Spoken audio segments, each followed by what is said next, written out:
Pompeii continues to reveal its secrets. Recent excavations in Insula 10, Regio 9 have uncovered 5 remarkable discoveries, each one offering a unique glimpse into the daily life, art, and architecture of this ancient city. Let's delve into these findings in what is now called Domus of the Thiassos by the excavators. Welcome back to Ancient Rome Live. I'm Darius Arya, and today we're exploring 5 groundbreaking discoveries from Pompeii's Regio 9 that are now accessible to the public. Unearthed in the House of the Thiassos, this 15 by 6 meter dining room features black walls adorned with exquisite frescoes. The artworks depict mythological scenes: Helen meeting Paris, and Apollo with Cassandra, both part of the Trojan myth cycle. On one side, Paris, with a curious dog, meets Helen, accompanied by a servant. It was Helen that he was destined to steal away from her husband and kick off the Trojan War. On the opposite side, we have Apollo, who was rejected by a seated Cassandra, so he cursed her with the art of prophecy that no one would believe. So her pleas to head off the Trojan War were ignored, and she was eventually sold off into slavery. The figures are labeled in Greek and are of the third Pompeian style. Why the black walls? Because they helped hide soot and smoke stains from oil lamps and brazier fires, which were common in winter dining rooms. These rooms were used in colder months, often enclosed and heated, making smoke an unavoidable byproduct. And black and dark colors also retain heat. Triclinia with darker walls were likely oriented for winter use, helping warm up the space, both physically and visually. Combined with bronze braziers or portable hearths, black walls created a cozy atmosphere. And Romans loved drama. Black backgrounds provided a high contrast canvas for vibrant, mythological, or still life scenes, creating a theatrical effect in candlelight or lamplight. Just think of chiaroscuro centuries before Caravaggio. And there are other figures on the black walls, including this Leda and the Swan. These images led to conversation and appreciation of the skill of the painters. Adjacent to the dining room, archaeologists discovered one of the largest private bath complexes in Pompeii.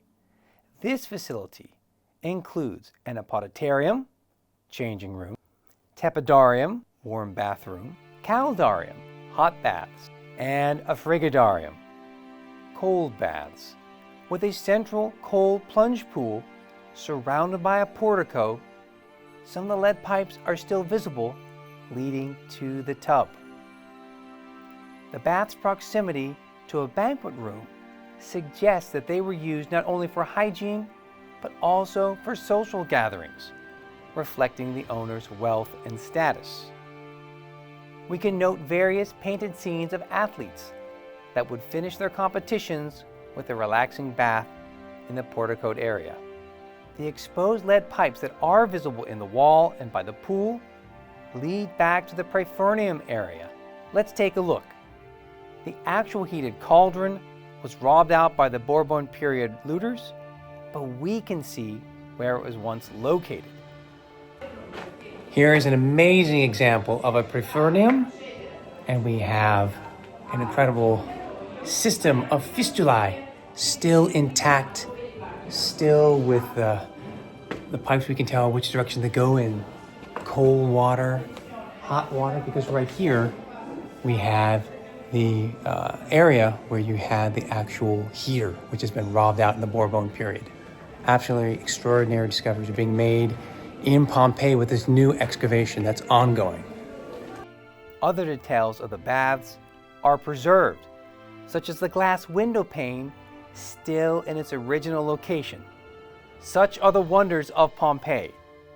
One area in the bath complex shows cuts into the wall that served as a makeshift ladder down to the ground level, where the marble pavement was later removed.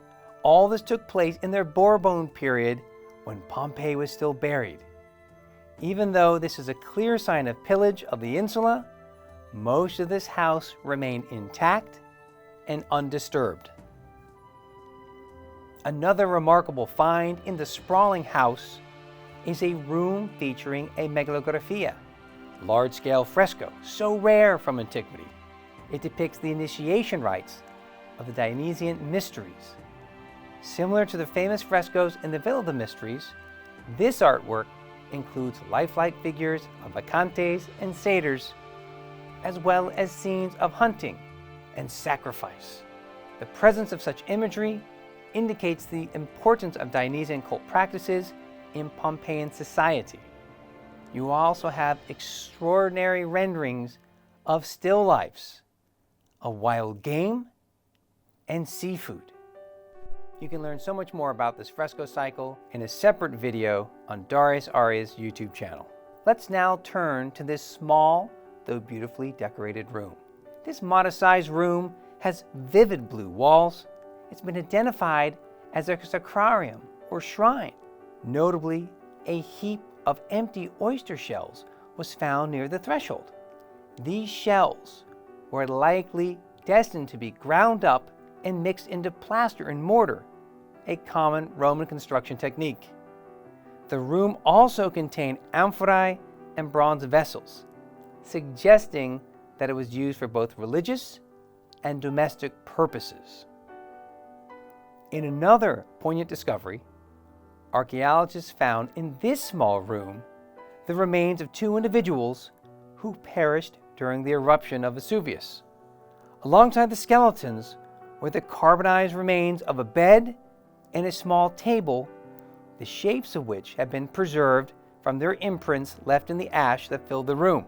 It seems that the two people, a man and a woman, who took refuge in this room as the pumice fell, were eventually trapped inside by the quantity and the height of fallen pumice that filled the adjacent room. Then they were killed by the later pyroclastic flow with its intense heat, volcanic gas, and ash. Next to their bodies were found jewels and coins, precious belongings gathered in haste in their attempt to flee the city.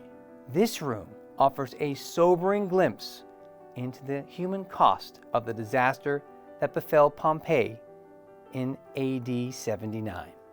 The house contains many other special details. Next to the black triclinium, there is a large staircase leading to the upper floors. At the base of the stairs, there are piles of strewn building material. This was a house that was in the midst of a massive reconstruction and redecoration phase. Under the staircase are a series of graffiti of two pairs of gladiators. Across the way is another graffito of a stylized form of sodales, an association, as well as a portrait. Next to the stairs is a room filled with building material left untouched. And down a corridor is a beautifully decorated room that was converted for the use of storing piles of lime, as well as roof tiles. The entire house was an active job site, interrupted by the eruption of Vesuvius in AD 79. These 5 discoveries and the building materials and graffiti provide invaluable insights into the art, architecture, and daily life of ancient Pompeii. These areas are open to the public, so go to Pompeii Sites and look for details on how to sign up for a visit. Ancient Rome Live thanks again Pompeii Sites for the opportunity to view these new discoveries as well and create this unique content for our viewers and the public at large. As excavations continue, we can expect even more revelations from this extraordinary site, the newly named House of Thasos. Stay tuned to Ancient Rome Live for the latest updates from the world of classical archaeology.